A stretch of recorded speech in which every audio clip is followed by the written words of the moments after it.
Livro de Neemias, capítulo 2, versículo 30, mas nós vamos pregar sobre o capítulo 3, tá? 3 e 4 e por aí vai. Mas eu só quero enfatizar esse versículo porque é um dos versículos que me chamou bastante atenção. Então, Neemias, capítulo 2, versículo 3. Então lhes respondi e disse: O Deus dos céus é o que nos fará prosperar. O Deus dos céus é o que nos fará prosperar. Amém, meus amados? Quantos creem nessa palavra que é o Deus do céu que vai me fazer e vai te fazer prosperar? Porque prosperidade só é Cristo que pode nos dar. Prosperidade, isso vem de Deus, é um dom de Deus. Prosperidade é algo que só Deus pode conceder ao homem. Através do que? Através da sua vida, da sua conduta com Deus. E Deus nos faz prosperar onde? No nosso trabalho, na nossa vida sentimental, na nossa vida financeira. Faz prosperar o nosso casamento, a nossa vida circular. Então, somente o Senhor pode nos abençoar. Só Ele tem esse poder de nos prosperar. Amém, meus amados? Então, vamos aqui. O livro de Neemias, nós estamos aqui entrando novamente na quinta parte do livro de Neemias. Quem foi Neemias? Neemias foi um homem separado por Deus, escolhido para fazer a missão de consolar, de ajudar o povo de Jerusalém, ajudar o povo de Israel. O nome Neemias significa aquele que consola.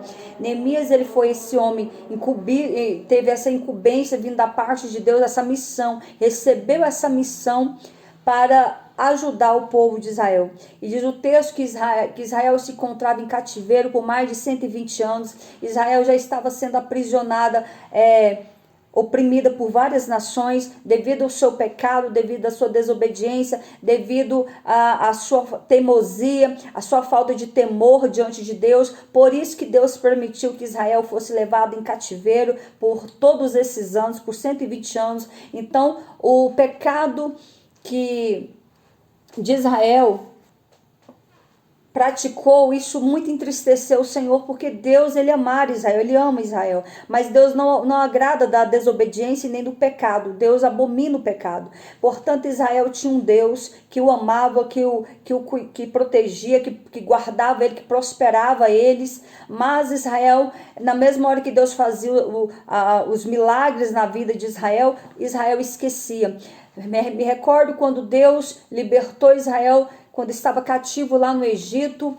Poucos dias depois, Deus fez Israel passar pelo Mar Vermelho, atravessar o Mar Vermelho em terra seca. Deus abriu o mar para o povo de Israel passar, algo se fosse nos dias atuais, isso iria dar maior ibope, isso iria ser postado em todas as plataformas digitais, isso iria dar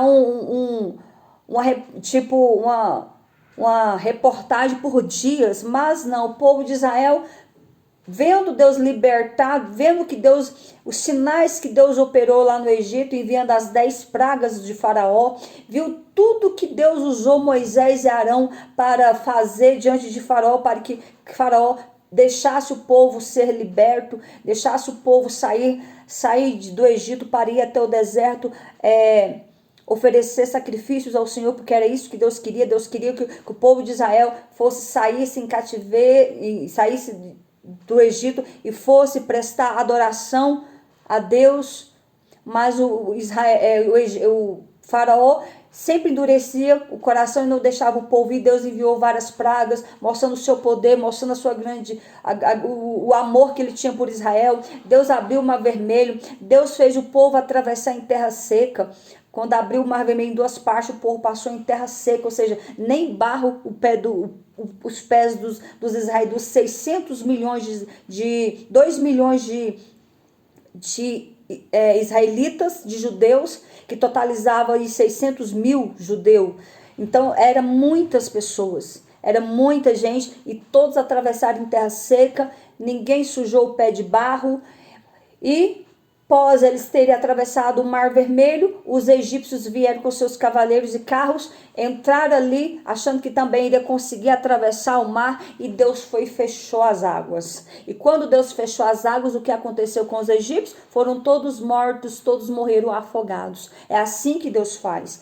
E Israel, vendo tudo isso, vendo a mão de Deus sobre a vida deles, vendo o livramento, vendo Deus tirar eles do cativeiro, porque Israel ficou 430 anos sendo cativo lá no Egito, e eles vendo o poder de Deus operando na vida deles ali. Com 3 dias depois eles já esqueceram. Com 3 dias depois que já estava no deserto, já estava sentindo saudade do Egito, já estava murmurando, já estava pecando, já estava blasfemando, já estava sentindo saudade do sepulcro, da cebola e do pepino do Egito. Vê se tem condição. Então, diante de tudo isso, o povo de Israel, eles eram um povo que eu não sei bem como que agia dessa forma, como que eles poderiam receber um milagre hoje, e esquecer, tão grande como esse que Deus operou, e dentro de 2, 3 dias eles esqueceram do que Deus fez, e começaram a murmurar, e começou ali a oprimir Moisés, para que Moisés recorresse a Deus para que enviasse alimentos, para que Deus para que Moisés recorresse a Deus para enviar carne, e Deus sempre dando o maná do céu que caía todos os dias para eles, e eles não se contentaram, eles enjoaram do maná, eles queriam carne, e Deus também mandou carne, e mesmo assim eles continuavam murmurando, continuavam pecando, continuavam sentindo saudade do sepulcro, do pepino e da cebola do Egito. Então é algo assim que nós desentendemos, mas o ser humano, muitas vezes nós somos assim, nós somos falhos, nós somos errados diante disso aí. Deus está nos abençoando e nós nos esquecemos da misericórdia de Deus para com a nossa vida. Tudo que Deus operou na nossa vida no passado, quantos aí às vezes nem se lembra mais o que Deus fez na sua vida no passado, dos livramentos que Deus te deu, das coisas que Deus te entregou, das coisas que Deus fez na tua vida. Quantas são as pessoas que hoje veem na sua vida algo se cumprir? Outrora eles oraram por algo e hoje se cumpriram na vida deles. Em tudo nós temos que dar graça, nós temos que ser gratos a Deus em todo o tempo. Nós temos que reconhecer a misericórdia do Senhor. Meus amados, vão entrando, curtindo e compartilhando. Então, diante de tudo isso, o povo de Israel agora foi levado cativo para a Babilônia. O rei Nabucodonosor enviou ali os caldeus e todo o seu exército para entrar em Jerusalém e destruir tudo. A cidade foi destruída, totalmente arrasada, devastada. Os muros foram derrubados, os palácios foram destruídos, o templo de Salomão foi queimado, foi derrubado, foi destruído, as portas foram queimadas. Então Jerusalém estava no caos total. E diz o texto que diante de tudo isso, muitos foram levados cativos para a Babilônia, e os que ficaram ali em Jerusalém permaneceram em grande miséria, pobreza e escassez. E diante de tudo isso, o povo foi levado a primeira leva para os cativeiros, a segunda leva, a terceira leva, e o povo agora estava vivendo sobre ainda uma maldição determinada aí dentro de 70 anos, 120 anos, mas ainda restava 70 anos de cativeiro. E diante de tudo isso, algumas pessoas, o rei Jeroboão levantou alguém também para tentar reconstruir os muros de Jerusalém, mas não deu certo, não conseguiu, porque o próprio rei embargou a obra, o próprio rei Artaxerxes ali da Pérsia embargou a obra, por causa que os inimigos de Jerusalém não davam trégua, os inimigos de Israel não davam sossego, os inimigos de Israel não queriam deixar a cidade ser edificada novamente, não queriam deixar os muros serem edificados. Então toda hora surgiam inimigos. Israel é uma nação que tem inimigos o tempo todo, até nos dias atuais. Perceba que agora Israel está vivendo em guerra com Irã. Nos dias atuais já começou a guerra Israel e Irã. Né? Israel já passou dentro desses 3 anos guerra com Hamas, guerra com o Paquistão e agora guerra com o Irã. Então Nós temos que estar orando. A palavra do Senhor diz que lá em Salmo 122 diz: orai pela paz em Jerusalém, prosperarão aqueles que te amam. Por que que o salmista Davi, Deus, o Espírito Santo inspirou o salmista Davi a escrever esse salmo? Orai pela paz em Jerusalém, prosperarão aqueles que te amam. Porque ele sabia, o futuro estava já prevendo que Israel iria entrar em guerra sempre. Israel ia ter diversos inimigos. E Israel ia ser bombardeado, Israel ia ser atacados pelos inimigos, e é o que nós estamos vivendo em pleno século 21. Algum tempo, eu venho analisando, eu nunca imaginaria, ao longo dos meus 41 anos, eu nunca imaginaria que na minha geração, na minha época, eu iria ver guerras acontecerem. Nós estudávamos sobre guerra quando nós éramos crianças. Guerra da Segunda Guerra Mundial. E aquilo ficava nos anais da história. Aquilo ficava apenas para nós. Nós entendemos que todo mundo vivenciou todo aquele sofrimento, mas nós vivia nas histórias, nos anais da história, só no papel. Eu não imaginaria que eu iria vivenciar ao longo da minha vida o que nós estamos vivenciando, guerras, quantos países entraram em guerra. A Ucrânia com a Rússia e Israel com todos os demais países que entraram em guerra e tantos outros países. Então assim, eu nunca parei para analisar dessa forma, e agora eu estou vivenciando isso. Eu falei, meu Deus, será que nós somos a última geração? Será que nós estamos, a nossa geração de fato é a geração do arrebatamento? Que realmente seja, porque esse mundo já é de Satanás, esse mundo não tem nada de bom, pelo contrário, cada ano que passa, cada momento que passa, o mundo se transforma em algo terrível, dia após dia. Então nós vemos coisas que eu nunca imaginei ver. Nós vemos coisas que nem no Velho Testamento muitas vezes nós não víamos isso acontecer. Vemos aí o Paquistão tratando as mulheres como trata o Irã. Então eu nunca imaginei vivenciar tudo isso. Então assim, a minha alma, nos últimos tempos a minha alma está gritando, porque eu sinto a dor de todos que vêm sofrendo ao longo dos anos. Passamos por uma pandemia mundial, algo que também nós ouvíamos na época da nossa infância, nós ouvíamos falar das gripes, das guerras, das pestes, mas tudo ficava apenas no papel, porque nós não era no nosso tempo, não era da nossa época, da nossa era, mas nós estudávamos sobre isso. E hoje nós estamos vivendo dias o qual jamais imaginei que nós iríamos viver. Tantas coisas horríveis acontecendo. A tecnologia avançada ao extremo. A tecnologia é bom, mas de certa forma ela tenta se intitular como Deus. Eles tentam, a inteligência do homem, muitas vezes eles querem ser deuses na terra. Eles acham que a inteligência deles é algo que não se explica. Eles entendem que a inteligência vem deles e não é. Deus sim deu inteligência para o homem, mas não para que eles fizesse coisas que viessem destruir outros seres humanos, ou matar outros seres humanos, ou fazer mal para os outros seres humanos. Não, Deus deu inteligência para o homem, para que ele pudesse abençoar, ajudar vidas. Por isso que Deus dota o homem de entendimento. Mas infelizmente a mente do homem vai entender, somente Deus sabe. A palavra do Senhor diz que o coração é a terra que somente Deus pode penetrar.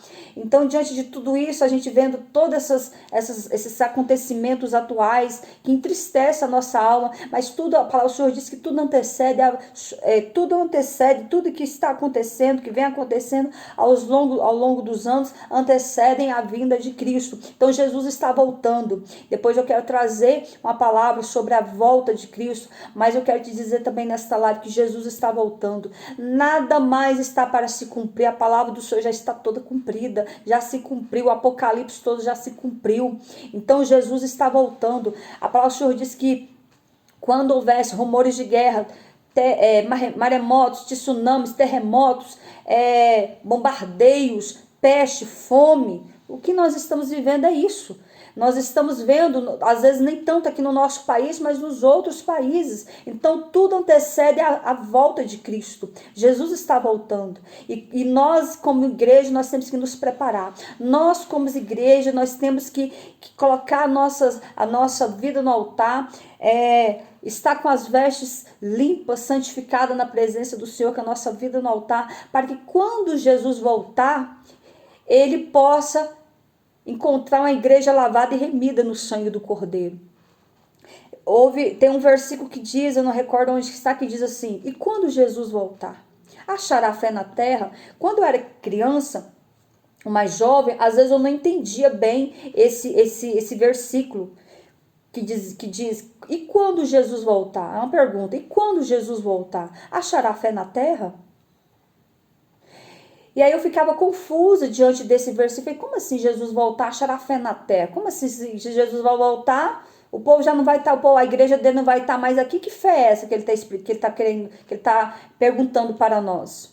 E hoje eu entendo. Ele quis dizer o seguinte, que quando Jesus voltar, ou seja, achará fé na terra no sentido que, e quando Jesus estiver perto da sua vinda, será que ele vai encontrar ainda uma igreja santificada, uma igreja purificada, uma igreja liberta, uma igreja que está esperando o seu noivo, uma igreja que está esperando o seu Salvador? Será que Jesus ainda vai encontrar essa mesma fé de outrora? Será que Jesus vai encontrar essa mesma fé daquele dia que nós aceitamos a Cristo, a fé que é do primeiro amor? Porque quando nós estamos no primeiro amor, nós cremos em tudo, a gente confia em tudo, a gente acha tudo lindo. Será que quando Jesus estiver para voltar, vai achar fé na terra? Os mesmos fiéis vão estar com a fé fervorosa em Cristo? Será que a nossa fé não será perdida diante dos acontecimentos? Por isso que ele quis dizer, será que quando Jesus voltar achará fé na terra? É devido aos acontecimentos que estão acontecendo. Isso nada mais é que se aproxima a volta de Cristo. Então, quando Jesus ele nos fez essa pergunta, ele quis dizer isso. Será que quando eu voltar, o povo vai estar com a fé alicerçada em mim? O povo vai estar crente? O povo vai estar confiante? O povo vai estar perseverando, confiando na minha palavra, confiando no meu poder? Será que a fé dos meus filhos não vão vacilar? Será que o coração dos meus filhos vão estar firmado em mim? É isso que ele quis dizer, é isso que ele quis passar para nós. Então nós temos que estar com a nossa fé continuamente renovada em Cristo, porque se nós olharmos por todo esse caos, se nós olharmos como o homem tem proliferado de forma diabólica, matando, roubando, destruindo vida de homens, destruindo vida de mulheres e de crianças, destruindo o país, destruindo pessoas. Se nós não tiver a nossa fé alicerçada em Cristo, e ao olharmos essa situação, nossa fé vacila. Porque senão, por isso que o povo do mundo pergunta, onde está Deus diante de tudo isso? Não sei se foi ontem, eu fazendo a live ontem, entrou alguém perguntando, e onde está Deus diante de todo o sofrimento do mundo? Alguém fez essa pergunta na minha live, eu não tive como responder, que só depois que eu vi. Porque isso, aquele que não conhece a palavra de Deus, que não está alicerçado na palavra de Deus, ele fica com o coração, muitas vezes, sem entender e desacreditado em Deus diante de todo esse sofrimento. Mas eu quero te dizer que tudo que está acontecendo, todo o caos mundial que veio se proliferando, a política, as guerras, as fomes, os bombardeios, as enchentes, né? Quantas cidades foram destruídas por enchentes? Nós vimos ano passado, nós passamos aí pelo o estado do Rio Grande do Sul, agora recente Minas, Bahia, tantas cidades na Bahia que foram alagadas, destruídas, tantos outros estados e cidades que foram destruídas por enchentes.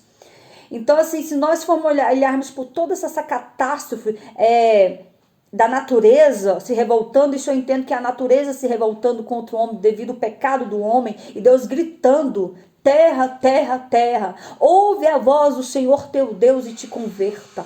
Isso é Deus gritando, isso é Deus bradando, isso é Deus anunciando a sua volta, isso é Deus tocando a trombeta. Entenda que todo esse caos mundial, ao longo dos anos, é o próprio Deus tocando a trombeta e alertando a sua igreja, dizendo: terra, terra, ouve a voz do Senhor teu Deus e te converta. Eis que eu estou voltando, te prepara, ó Israel, para encontrares com o Senhor teu Deus.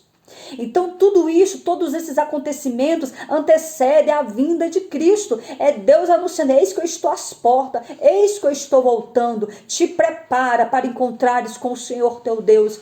Esse Jesus, o qual, que hoje ele é o nosso advogado, quando ele voltar, ele voltará como juiz.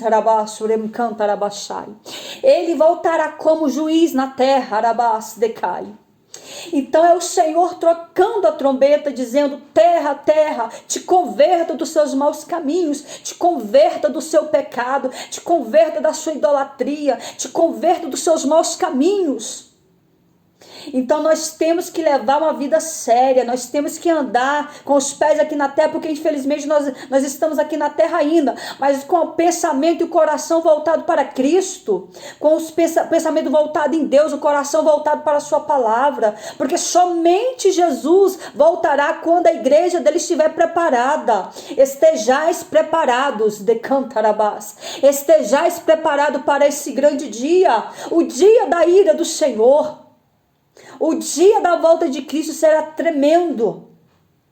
Os jornais não vão entender.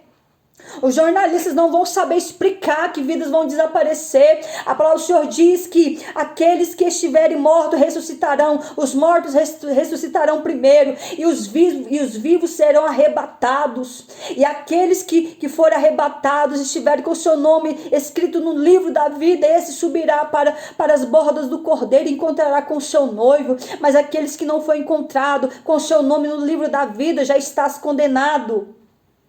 Então devemos andar com a vida séria, ter uma vida séria aqui na terra. A nossa vida, ela é muito séria. Muitas pessoas, ou já ouvi muito isso, tem pessoas que falam assim: eu mesma falei isso na minha juventude: eu ainda sou muito jovem, eu vou fazer a obra de Deus quando eu for mais velha, eu vou fazer a obra de Deus quando eu já for casada, quando eu tiver meus filhos, quando eu for mais velha. Eu falava isso também, e olha onde eu estou aqui. Pois não levou com 20 anos eu já estava fazendo a obra de Deus, querendo eu ou não. E achava eu que iria viver o mundo primeiro, achava eu que iria casar primeiro, achava eu que iria ter filhos primeiro, pois Deus não foi assim. Pois Deus me chamou para a presença dele, jovem, sem pai, sem mãe, solteira, sem filhos. Foi assim que Deus me chamou. Porque Deus, ele conta, Deus não precisa nem de mim nem de você para fazer a obra dele, mas ele conta conosco, porque Deus, ele escolheu, foi o homem para levar a sua palavra, não foi, até os anjos quis descer aqui na terra para pregar a palavra de Deus, e Deus não permitiu. Deus disse: não, quem vai pregar minha palavra será o homem. Eu levantei, eu fiz o homem para me adorar, e ele que vai pregar, vai fazer minha obra. Eu vou escolher quem é que vai fazer a minha obra. Entenda. Salvação é para todos. Jesus, quando morreu na cruz do Calvário, ele pagou um alto preço por toda a humanidade. Mas para fazer a obra, para pôr a mão na obra dos seus, são poucos. A palavra do Senhor diz que muitos são chamados para quê? Para ser salvos. Deus quer salvar todos, mas poucos são os escolhidos. Os escolhidos para quê? Para a obra, para fazer a obra, para levar o ídolo do Senhor, para pregar, para ganhar almas para o seu reino. Deus quer salvar a todos, porém, é claro que tem um diferencial. Quem faz a obra é aqueles que são salvos. Embora quando nós aceitamos a Cristo, todo aquele que aceita a Cristo, o ídolo do Senhor está sobre ele. O ídolo do Senhor já está sobre a nossa vida. Mas há separação entre aqueles que de fato foi separado para a obra, para cantar, para pregar, para evangelizar. Mas a salvação, ela é para todos. O Senhor quer salvar todos. A palavra do Senhor diz que Deus não quer lançar ninguém no inferno. Você sabia que não é Deus que lança o homem no inferno? É o próprio homem que se lança no inferno? Porque o próprio Deus nos deu o direito de escolha, nos deu o direito de livre-arbítrio. Nós temos o direito de escolha a partir do momento que nós aceitamos a Cristo, esse livre-arbítrio não faz mais parte da nossa vida. Que como o apóstolo Paulo disse, não vivo mais eu, mas Cristo vive em mim. Então, esse livre-arbítrio só tem aquele que está no mundo. Ele tem o direito de escolher céu ou inferno, morte ou vida. Esse que eu ponho diante de vós, lá em Deuteronômio, capítulo 28, diz: esse que eu ponho diante de vós, a bênção e a maldição, o que vocês querem? Morte ou vida, céu ou inferno, bem ou mal, o que vocês querem da vida de vocês? Tem esse discernimento. Tem pessoas que não sabem nem o que é da vida, não sabe discernir nada. Eu não sei o que passa na cabeça, mas eu quero te dizer que todo aquele que entende que ele precisa morrer para o mundo e viver para Cristo, que ele precisa renunciar ao mundo e adorar a Cristo, que ele precisa se arrepender dos seus pecados e se converter a Cristo e andar em verdade e sinceridade. Todo aquele que entende isso, ele vai ser abençoado. Mas aquele que rejeita a palavra, que escarnece da palavra, que escarnece do povo de Deus. Quantos são os escarnecedores? A palavra do Senhor diz que os escarnecedores não herdarão o reino de Deus. Os escarnecedores são todos aqueles que criticam o povo de Deus, que criticam a obra de Deus, que criticam essa palavra, que luta contra essa palavra. E é possível lutar contra essa palavra. Quem poderá lutar contra os aguilhões de Deus? Quem poderá impedir o agir de Deus na vida de alguém? Mas todo aquele que se esquece de Deus, todos aqueles que anda conforme a sua vontade carnal, se não se converter, se não se arrepender dos seus maus caminhos, infelizmente, ele vai sofrer e gemer neste mundo. Então, nós que temos essa ciência, esse entendimento, nós entendemos que o nosso querer não cabe a nós, mas nós não temos mais vontade própria. Quem vive em nós é o Espírito Santo, ele que habita no homem. Nós procuramos fazer apenas a vontade de Deus. Ele que abençoa as nossas vidas. Então, diante de tudo isso, nós temos que entender que Deus, ele quer salvar, ele quer libertar vidas. Então, vamos voltar aqui para o texto. Então, diante de tudo isso, agora,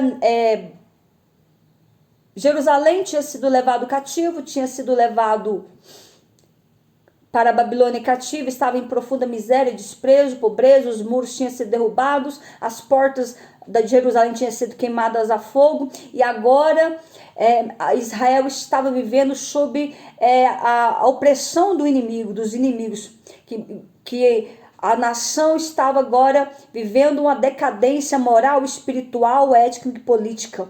Jerusalém estava na sarjeta, Jerusalém estava totalmente totalmente destruída, totalmente arrasada, totalmente sem perspectiva de futuro. Então Jerusalém viveu aí em torno de na verdade o texto diz que em torno de 142 anos. Aí na terceira leva, eles tentaram edificar novamente Jerusalém, mas não conseguiram. Os inimigos vieram novamente, oprimiram, castigaram. E agora já estava na terceira leva, que foram levados, parte deles foram levados cativos para Babilônia, para a Pérsia. Então diz o texto que agora Jerusalém estava à mercê do seu próprio destino. Não tinha ninguém que lutava por Israel, não tinha nenhum homem se levantava a favor de Israel. Israel estava à míngua. Tudo isso Deus permitiu. Deus permitiu por causa da desobediência, Deus permitiu por causa do pecado de Jerusalém. Então Deus, muitas vezes, ele vai dando corda para o ser humano, mas quando ele vê que de fato o ser humano não quer reconsiderar, não quer reconhecer ele como seu Deus, não quer mudar de vida, Deus permite que o mal venha sobre ele. Deus permite que a tempestade venha sobre a vida dele. E Deus permitiu que Israel vivesse todos esses anos, mais de 142 anos, no cativeiro pleno, na humilhação. E agora Jerusalém estava nessas condições. E diz o texto que Deus escolheu um homem que também foi levado cativo nesse período, foi levado cativo para a Pérsia, quando ele era criança, e ele ali agora estava servindo o rei da Pérsia. E este homem chamava Neemias. Ele estava servindo o rei da Pérsia e Neemias era o copeiro do rei. Neemias, ele era tipo um mordomo no palácio. Neemias era aquele que sabia fazer tudo dentro do palácio, até mesmo aquilo que as outras pessoas não achavam que ele daria conta, ele dava conta. Então Neemias era o cooperador do rei. Copeiro do rei, perdão, era o copeiro do rei. E o que o copeiro do rei fazia? O copeiro do rei era aquele que experimentava a comida antes do rei comer, experimentava a bebida antes do rei beber. Ele entrava dentro de uma sala antes do rei entrar. Ele estava na frente do rei no sentido de, ao lado do rei no sentido de proteger o rei. Claro que quem protegia o rei era a guarda real, mas Neemias estava ali sempre servindo o rei para que ele não viesse ser envenenado, porque naquela época estava acontecendo muitos golpes, digamos assim, de estado para tomar o poder dos reis, né? Alguém queria matar o rei. Então, tudo tinha que ser experimentado. Os funcionários eram escolhidos a dedo para trabalhar dentro do palácio. Então, diante de tudo isso, Neemias agora era o copeiro do rei, ele estava servindo o rei, então ele estava digamos que era um dos melhores empregos que existia na época, principalmente porque ele era cativo, principalmente porque ele era judeu, principalmente porque ele era um judeu que estava trabalhando para o rei. Imagine que muitos medos persas, queria estar nesse cargo, queria esse cargo para ele, mas cabe a Deus, foi permissão de Deus que quem tivesse esse cargo fosse justamente um judeu, fosse justamente um judeu que estava cativo ali naquele país. E Deus honrou também, dando Neemias também este cargo. Neemias, quem era Neemias? Neemias era um judeu, Neemias era um homem de Deus, Neemias era um homem de oração, Neemias era um homem de intercessão, Neemias era um homem que se conduía pelo seu próximo, Neemias era um homem que amava a Deus acima de todas as coisas, Neemias era um homem fiel ao rei, Neemias era um homem que orava pelas pessoas, ele intercedia pelas pessoas, ele era um intercessor, ele era um homem de oração, portanto ele era um homem fiel a Deus. Então, diante de tudo isso, diz o texto lá no capítulo 1, que certo dia um dos irmãos de Neemias saiu lá de Jerusalém, foi visitar ele lá na Pérsia, e a distância entre o país da Pérsia e Israel dava em torno de 1.500 km, e nesse dia diz o texto que Hernandes e alguns judeus também foram visitar ali Neemias lá no palácio. E diz o texto que quando Neemias viu seu irmão, ele perguntou como que estava Jerusalém, como que estava o país, né, de Israel, como que estava a nação, como que estava a cidade. E diante dessa pergunta, ele teve uma resposta qual ele não imaginava como estava, porque Neemias, ele foi criado dentro do palácio, ele foi criado na Pérsia, ele era uma criança, ele foi levado cativo, ele era muito pequeno quando ele foi levado para a Babilônia, para a Pérsia. Então ele não conhecia, ele nunca nem saiu do palácio, ele sempre estava ali servindo o rei. Então ele quis perguntar, né, como que estava Jerusalém, como que estava o povo. E diante de tudo isso, o irmão de Neemias, que foi Hernando, ele relatou, olha, se encontra desse jeito, os restantes que não foram levados cativos para a Babilônia, lá na província da Babilônia, estão em grande miséria e desprezo. O muro de Jerusalém fendido, destruído, as suas portas queimadas, e o povo passando por diversas fome, miséria e desprezo. Diz o texto que diante de tudo isso, Neemias muito se entristeceu, Neemias sentou diante dessa resposta, Neemias sentou e chorou, e lamentou, e jejuou e orou por Israel, por tempos, por dias. Ele ficou tão abalado com essa resposta que muito entristeceu o coração dele. Olha, que ele nem conhecia o seu país, ele não conhecia a sua cidade, mas ele sabia, ele tinha ciência que ele era judeu, ele tinha consciência que ele estava cativo ali na Pérsia, servindo o rei da Pérsia, mas ele não conhecia o povo. Ele poderia muito bem pensar, o povo tá lá, eu tô aqui, cada um vive da forma comum, né? Mas não, ele se condoeu pelos judeus, pelo seu povo. E ali ele começou a chorar, lamentar, orar a Deus e chorar e orar ao Senhor e jejuar pelo povo. Aí ele começou, Senhor, ele começou a orar dizendo, Senhor Deus dos céus, grande e terrível, que guarda o conserto e a benignidade para com aqueles que te amam. Perdoa os pecados, os meus pecados, e também perdoa o pecado de Jerusalém. Começou a interceder, começou a orar. E ali ele foi buscando de Deus de entendimento, discernimento, estratégia, como que ele poderia ajudar, o que ele poderia fazer. Ele já estava fazendo, ele já estava orando, mas ele queria ajudar de alguma forma. E ele orando, jejuando. Aí no capítulo 2, um certo dia, diz o texto que um certo dia ele estava servindo o rei no seu palácio. E ao lado do rei estava a rainha, e ele entrou com a taça de vinho para servir o rei e a sua rainha, e ele serviu o rei, mas ele entrou de propósito com um semblante triste, embora o coração de Neemias estava muito triste, mas ele entrou triste ali. Ele quis mostrar para o rei que estava triste, e diante de tudo isso, o rei olhou para ele, e é algo que surpreendeu também até mesmo Neemias, porque como assim o rei Artaxerxes olhando para mim e percebendo que eu estava triste, percebendo que havia tristeza no meu rosto. Mas o rei percebeu, e o rei, porque Neemias era cativo, mas ele caía na graça do rei, o rei gostava dele, o rei ele tinha um carinho por ele. Então diante disso o rei olhou para ele e perguntou, por que está triste o teu rosto? Está doente? Ou apenas dor do coração? E diante daquela pergunta, até o próprio Neemias temeu. Ele pensou, e agora? O que eu respondo para o rei? Deus me dá sabedoria. Ele fez aquela oração relâmpago ali. Senhor, me dá estratégia e sabedoria para falar com o meu rei. Então ele, inspirado ali pelo Espírito Santo, ele respondeu o rei, enaltecendo o rei, dizendo, vive o rei para sempre. Olha, eu estou doente, eu estou com o semblante triste, por quê? Porque na minha cidade, como não estaria com o rosto triste se na minha cidade o lugar dos sepulcros dos meus pais está assolada, destruída, todos foram consumidos pelo fogo, as portas do muro, as portas de Jerusalém foram consumidas por fogo, o povo está vivendo em miséria, em pobreza, os sepulcros dos meus pais foram destruídos, como que eu não estaria triste?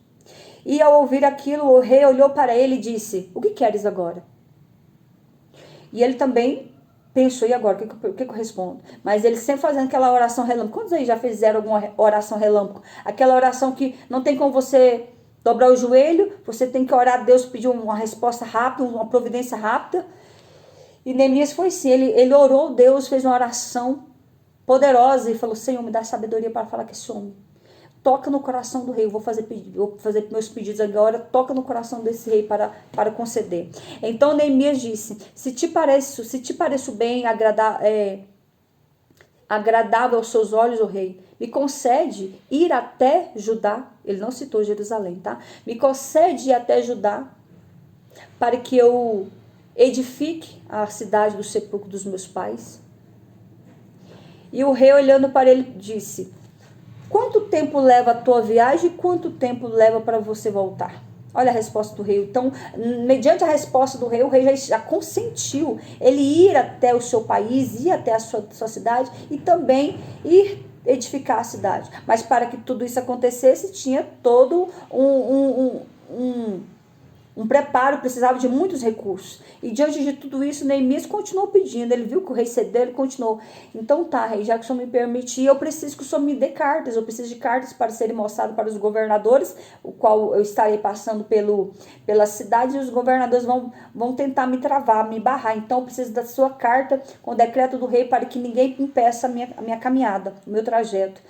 E o rei, tudo bem. E eu preciso também, rei, que você me dê uma carta para que eu mostre para o governador da floresta, que guarda a floresta, para que eles me dêem madeira. Eu preciso de muita madeira. Eu preciso também, o rei, de muito dinheiro. Eu preciso de dinheiro, e também, rei, eu preciso de guarda real. Eu preciso do chefe do exército ao meu lado para fazer a minha escolta. E também, rei, eu preciso de homens fortes que trabalhem para me ajudar a edificar os muros da cidade. Então ele fez um simples pedido de uma vez. Então, diante de tudo aquilo, o rei pensou, o que eu faço agora? O rei certamente pensou desse jeito, como assim? Eu só cedi ele, ele está me pedindo dinheiro, está me pedindo madeira, está me pedindo carta, está me pedindo dinheiro, está me pedindo um monte de coisa, então eu vou ter que eu vou ter que dar um cargo para esse rapaz, eu vou ter que levantar ele como governador, porque não pode apenas sair com todo essas cartas se ele não receber um título. Eu vou ter que levantar ele agora como governador para ir até o seu país. E ali Neemias saiu de copeiro e foi levantado como governador para ir até a cidade de Jerusalém, ali que ele pudesse levantar aquela cidade. Então ele saiu com todos os preparos possíveis, porque Neemias tinha um dom de liderança, Neemias tinha um dom de gestão, Neemias era um homem inteligente, Neemias, enquanto ele serviu o rei como copeiro, ele estava aprendendo também a lidar com política, ele estava aprendendo a lidar com administração, ele estava aprendendo a ser líder, porque o Neemias tinha um dom de liderança que até o rei queria ele sempre por perto, porque nem o rei tinha um dom de liderança como aquele rapaz tinha. Era muito entendido, era muito inteligente. Então, diante de tudo isso, o rei foi e nomeou ele como governador. Então, ele saiu do país da Pérsia com todos esses recursos em mãos e com o título de governador, para que ele não fosse impedido pelos demais governadores de passar, porque ele era judeu e agora ele estava recebendo o título que o próprio o rei deu a ele como governador. Então ele saiu do estado de cooperador e foi até o seu país, chegando ali como governador. Então, diante de tudo aquilo, e todo o exército, e toda a comitiva com dinheiro, por que ele precisava de dinheiro? Ele precisava de dinheiro para comprar várias coisas, dar mantimento, alimento e levar providência para os que estavam com fome ali. Ele precisava tratar o povo, ele precisava alimentar o povo. Até porque o Neemias contava também com o povo, ele precisava da mão de obra do povo. E o povo estava empobrecido, o povo estava triste, o povo estava nas mínguas, a pobreza estava tão grande, que muitos já estavam doentes, muitos já estavam morrendo por causa de fome, por causa das doenças, muitas crianças morrendo, o estado estava tão terrível, que a pobreza e a fome estava tão grande naquele país, que as mães, quando viam que seus filhos já haviam morrido, as próprias mães estavam comendo o cadáver dos seus próprios filhos, estavam comendo os seus filhos, para poder se manterem vivas. Então, assim, o Estado, olha que declínio, olha a decadência espiritual e moral que se encontrava em Jerusalém, a ponto das mulheres, das mães comerem os seus próprios filhos, porque não tinha como se sustentar, não tinha recurso, não tinha alimento, não tinha água, eles estavam morrendo de fome, de sede, de frio, de doenças, de tudo que você possa pensar. Era isso que os inimigos estavam aplaudindo, estavam zombando, debochando do povo de Israel.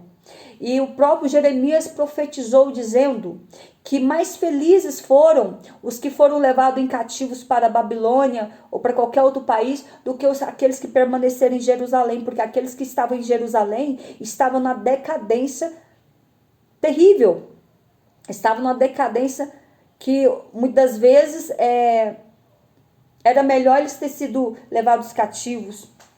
Então, diante de tudo isso, agora Neemias se encontrava com todos esses afazeres. E agora, como que ele ia proceder? E agora, como que ele iria agir? Como que ele iria agora coordenar o povo? E você acha que foi fácil? Foi fácil para Neemias chegar lá e convencer o povo?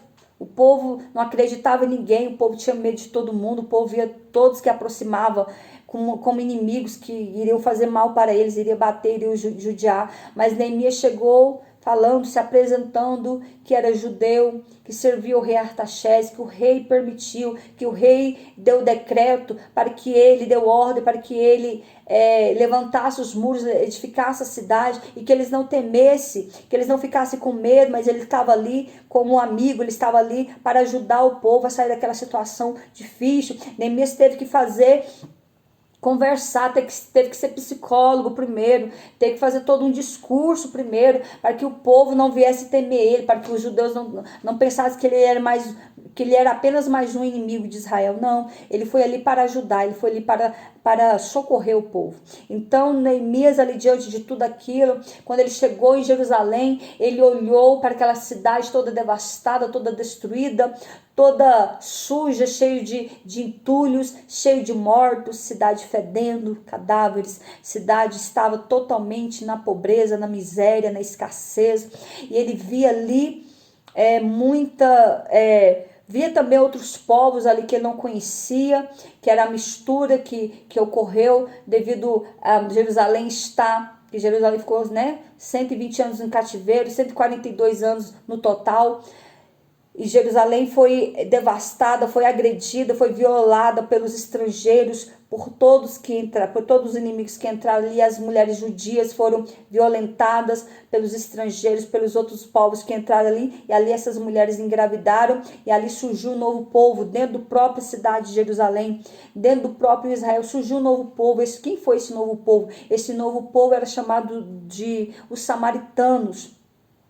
E esses samaritanos odiavam, sempre foram inimigos, por mais que eles nasceram ali em Israel, eles eram inimigos do povo judeu. Eles eram inimigos de Israel, porque eles eram uma mistura, eles não eram os judeus legítimos. Então eles não estavam acreditando na Torá antiga, eles não estavam acreditando no Velho Testamento, eles não acreditavam no Deus do céu, eles não acreditavam, eles apenas acreditavam no livro Pentateuco, que eram os livros Levíticos, Deuteronômio, que eram os 5 primeiros livros da Bíblia, mas os demais livros do Velho Testamento eles não acreditavam. Então eles não acreditavam na religião judaica ortodoxa, eles não acreditavam no Deus de Israel. Era um povo que entrou ali, misturou ali, fez essa mistura, não que as mulheres eram obrigadas, as mulheres eram violentadas, as mulheres, a cidade não tinha muro, então os inimigos entravam ali, via a decadência e aproveitavam da situação e já ia abusar das mulheres. Então essas mulheres engravidaram e surgiu esse novo povo dentro da própria Jerusalém, que foram os samaritanos. O próprio Jesus, na época de Jesus, ele viu ali que os samaritanos não se davam com os judeus e se estendeu essa rixa, essa inimizade de geração, de várias gerações, e se estende até nos dias de hoje, só que agora está com outro nome. Quantos aí já ouviu falar aqui dos palestinos e dos israelitas? É o mesmo povo, é o mesmo país, só que os palestinos hoje são os samaritanos. Eles se odeiam até hoje, eles têm uma rixa entre si até hoje. Então, entre Israel é cortado pela faixa de Gaza. De um lado é os palestinos, do outro lado é os israelitas, os judeus. E todos são judeus, todos é o mesmo povo. Só que vem trazendo essas tradições do Velho Testamento e até hoje o povo se odeia. Mas todos são israelitas. Eu mesmo, eu conheci, eu tenho amizade com uma palestina, uma israelita, ela é israelita, só que ela é da Palestina. Quando a gente fala, eu perguntei para ela certa vez, você é israelita, judia, de Jerusalém? Não. Eles brigam. Ela falou assim, não, Deus me liga a linguagem, né? Que ela fala o português, mas o português bem difícil, bem enrolado. Ela, não, sou palestina, sou da Palestina. E eles se odeiam até hoje. E aí, olhando-se para ela, se veste como o povo de Israel, que ela já é bem idosa, ela tem quase 80 anos, então ela se veste como as mulheres israelitas, né, com aquele lenço no rosto. Os judeus vestem com aquela roupa comprida, e tampando e mostrando só o rosto. Os judeus mostram o rosto. Os outros países, que são os países Paquistão e Irã, lá as mulheres são oprimidas, é outro deus que eles servem, então lá eles usam a turca, tampando todo o rosto e o corpo da mulher. Mas os judeus originais legítimos, que seguem a religião ortodoxa, eles só usam um lenço onde só mostra o rosto. Né, roupa comprida, tudo tampadinho, o rosto eles podem mostrar. Então é isso, é algo que até hoje se estende. Então, diante de tudo isso, Neemias chegou ali, se deparou com aquele povo, e ali Neemias teve que ser como um político mesmo, conversar com o povo, e fazer o povo entender que ele foi ali para ajudar, fazer o povo entender que ele foi ali para levantar Jerusalém, para levantar os muros de Jerusalém, para levantar o templo de Jerusalém, para edificar casas para o povo, edificar os palácios. E Deus escolheu ele para essa obra. Foi essa missão que Deus deu a Neemias. Então, diante de tudo isso surgiu ali os inimigos que foram Sambalate, Tobias e Gesem, que eram governadores, que eram líderes de outros povos, de outros países, que não queria que Jerusalém fosse edificado. Então eles foram com muita fúria para cima de Neemias e do exército da Pérsia. Então eles não queriam, mas diante do decreto do rei, diante do selo do rei, eles tinham que recuar. Diante do exército real, eles tinham que recuar, porque eles entendiam que foi o próprio rei que permitiu. Então, o que eles agiam? Eles pensavam assim, já que nós não podemos entrar para matar, nós vamos aqui destruir eles com palavras, vamos menosprezar eles, vamos criticar, vamos xingar, vamos colocar eles mais no pó que eles estão. Então, muitas vezes uma palavra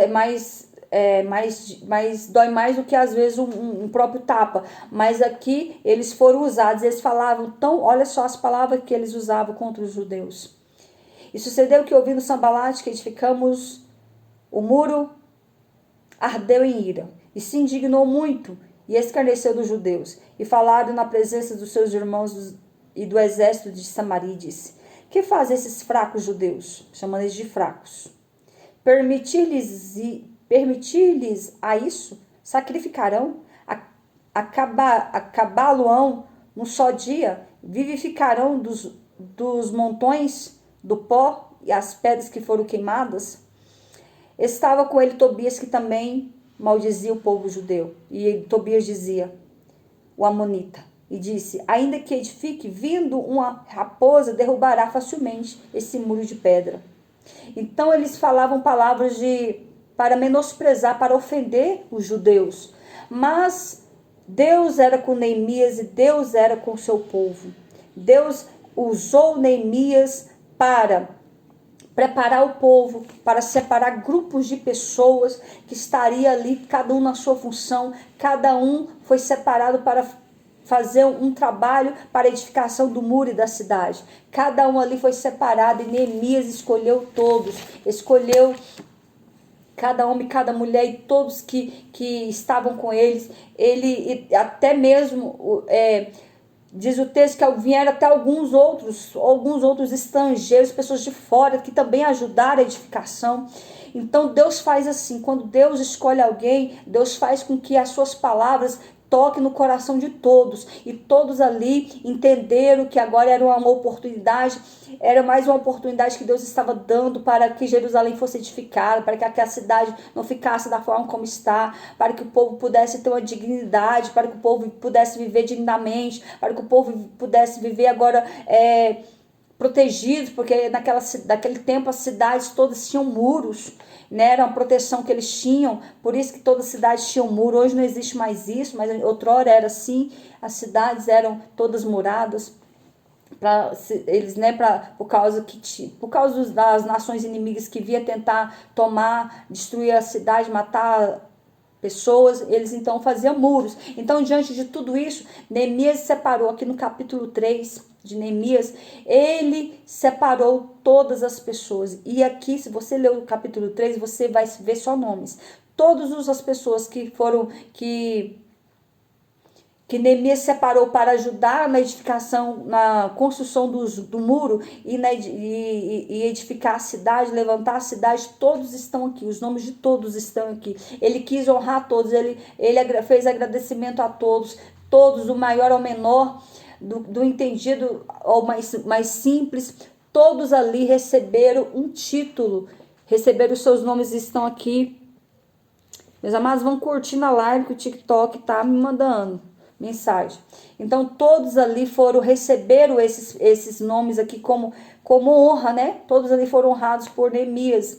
Então, diante de tudo isso, Neemias, ele entendia que o inimigo, olha só, você acha que foi fácil reunir o povo, fortalecer o povo, dar alimento para o povo e fazer com que o povo prosseguisse naquela obra? Era com uma mão segurava a pá, e na outra mão o povo segurava a espada. Por que era assim? Porque os inimigos não davam paz. Eles lá construindo o muro, um segurando a mão, com a mão segurava a paia, com a outra mão segurava a espada, porque os inimigos vinham com muita fúria para tentar, se eles queriam lutar, eles queriam destruir, eles queriam que Israel fosse lutar com eles com a espada para não ser edificado o muro. Então eles fizeram de tudo para que Jerusalém não fosse edificada. Então o povo, eles passaram por muitas situações, mas diz o texto que dentro de todos esses anos, 120 anos de cativeiro, Deus fez com que Neemias, dentro de 52 dias apenas, toda a cidade foi edificada, o muro foi edificado, a cidade toda foi edificada. Então Deus usou todos ali, foi edificado os templos, os palácios, claro que veio com outra arquitetura, né, outro jeito, porque foi destruído ali um dos maiores edifícios que existia, que era o Templo de Salomão. Então foi levantado um novo templo, a cidade foi edificada. Então nós vimos aqui o quanto Deus operou, o quanto Deus usou Neemias. E Neemias, como citei, Neemias tinha o dom de liderança, Neemias separou o povo, Neemias, ele separou cada um para fazer conforme cada um sabia executar o trabalho. Deu as coordenadas, separou todos, separou os materiais, separou as pessoas, separou cada um conforme os lugares que morava, porque a cidade era muito grande, então às vezes um estava um morava na região leste da cidade, outros estavam na região sul. Então as pessoas foram levantadas conforme a sua conforme o lugar o local que eles moravam, para ficar mais fácil para a edificação dos muros, porque o muro era muito extenso. A cidade era grande, então precisava de muita mão de obra. E assim Deus levantou Neemias. Perceba que Neemias tinha um dom de liderança extraordinário. O dom que Deus deu a Neemias, esse livro de Neemias deveria ser estudado em todas as faculdades que existem no mundo. Se todos estudassem o livro de Neemias, todos os políticos, todos os líderes estudassem o livro de Neemias, eles iriam entender que o líder ele veio para servir. Aquele que é levantado como líder, ele vê aquilo que o outro não vê, ele tem o dom de liderança, ele sabe que ele está ali para servir, ele sabe que ele está ali para liderar, ele sabe que ele está ali para ajudar. Então todos aqueles que são levantados como líder, se tivesse esse entendimento que ele está ali para servir e não para menosprezar os menores, menosprezar as pessoas mais simples, não para roubar, mas para ser justo com o povo, se todos tivessem esse entendimento, o mundo ou o nosso país não passava por tantos roubalheiros, por tantos líderes horríveis. Porque se eles estudassem o livro de Neemias, ele ia entender que o grande líder é aquele que ama o povo, é aquele que olha para o povo, é aquele que ajuda o povo, aquele que faz de tudo para ver o seu povo feliz. E Neemias era esse. Neemias queria ver todos felizes. Neemias honrou todo mundo. Neemias quis ajudar todo mundo. E Neemias foi honrado. Neemias, ele entendia que Deus tinha dado essa missão, essa incumbência para ele, e que o Senhor iria fortalecer ele. Tanto é que ele diz: o Deus do céu é o que nos prosperará. Aleluia. Era Deus que iria prosperar ele. Era Deus que ia prosperar Jerusalém. Era Deus que iria prosperar os judeus. E assim como ele falou, aconteceu. Assim como ele falou que o Deus do céu é o que nos fará prosperar nessa terra. É Deus que vai nos capacitar. É Deus que vai nos fortalecer para que nós venhamos edificar essa cidade, este muro. Então a cidade foi edificada dentro de 52 dias. Então, como eu citei, Neemias, ele tinha um dom de liderança, um dom de coordenação, ele era estrategista, ele era inteligente, ele era um homem humilde, ele era um homem prudente, e mais, ele tinha o Espírito Santo de Deus e ele amava o próximo. Aquele que se intitula líder, se não amar o próximo, se não ter esse entendimento que o que ele está fazendo não é para ele, e sim para o povo, que ele está ali para servir não a ele, mas sim o povo, eles iriam ser mais, como que eu posso dizer, mais eficiente naquilo que foi levantado para fazer. E Neemias tinha todo esse entendimento. Neemias entendia que ele foi ali levantado por Deus para ajudar aquele povo. E agora Neemias, o povo estava vendo ele como líder, mas Neemias ele ainda estava sendo cativo, ele era cativo do rei Artaxerxes. Ele tinha que retornar para o país do rei. Mas Neemias deixou ali a cidade toda edificada, edificação dos muros, dos templos. E Neemias, ele continuou coordenando o rei, mas também continuou ali governando a cidade, continuou ali orientando a cidade, de tal forma que, diz o texto que, eu ainda vou chegar lá hoje, eu não vou trazer, mas diz o texto que depois de tudo estar pronto, eles fizeram, através do sacerdote Esdras, né, fizeram ali um holocausto, uma adoração a Deus. Depois eu estarei falando a respeito. Mas Deus, Neemias, ele foi um homem que muito trabalhou e que Deus honrou ele diante de todos, de todos os inimigos e diante de todo Jerusalém. De uma tal forma que ele era um homem que trabalhou de uma forma perfeita, orientando o povo, fortalecendo a fé do povo, alicerçando o povo, fazendo com que o povo se alicerçasse na fé, confiante em Deus. E Neemias, ele agiu de uma forma tamanha. Então, Neemias fez a reconstrução de Jerusalém dentro de 52 dias, e algo que era impossível aos olhos humanos, aos olhos de todos os judeus, aos olhos até mesmo dos inimigos de Jerusalém. Como assim? Essa cidade está cativa há mais de um século. E agora venha um que dentro de 52 dias põe a cidade em pé, põe a cidade para brilhar novamente. Então, essa foi a causa, por causa de um líder que teve uma visão que só ele que teve, que Deus deu essa visão, que a cidade estava um caos, mas ele falou: eu vou fazer algo, eu vou levantar a cidade. Tudo aconteceu conforme a vontade de Deus para Jerusalém. Então, a visão que Neemias tinha, era o próprio Deus que estava dando para ele. Era o próprio Deus que estava abrindo o entendimento dele para que ele viesse amar o povo, para que ele viesse olhar para Jerusalém e entendesse que se Deus fosse com ele, ele iria sim conseguir. E ele conseguiu através de todo o material, de recurso financeiro, ele conseguiu mão de obra, ele conseguiu as cartas, ele conseguiu tudo. Deus abençoou tudo. Deus tocou no coração do rei Artaxerxes para dar essas cartas para ele, para ajudar ele. Porque o rei Artaxerxes era um ímpio. O rei Artaxerxes era um homem que outrora ele deu um decreto para que a obra fosse embargada. Foi ele que deu o decreto. Tanto é que Neemias nem citou o nome de Jerusalém. Ele só citou Judá. Então foi isso que Deus fez para que os anais da história de Jerusalém, o povo pudesse enaltecer a Deus através da vida de Neemias. Neemias ficou na história. Neemias ficou como o homem que foi usado por Deus para construir os muros de Jerusalém e edificar toda a cidade. Então, diante disso, Deus ele fez com que o povo... ligação, gente, pessoal ligando. Com que o povo voltasse a adorar a Deus, com que o povo esquecesse os seus dias de cativeiro, esquecesse o seu sofrimento. Deus fez com que o povo se voltasse para Deus. Porque Deus faz assim, Deus ele é fiel. Deus ele é um Deus que age conforme nós não entendemos. Porque diante dos olhos humanos não era possível Jerusalém ser edificada. Diante da fé do povo, o povo estava sem fé. O povo estava desacreditado. O povo estava vivendo na sarjeta, na miséria. O povo estava vivendo no meio do lixo. O povo estava convivendo com cadáveres. E muitos estavam comendo cadáveres porque não tinha comida. Então esse povo estava com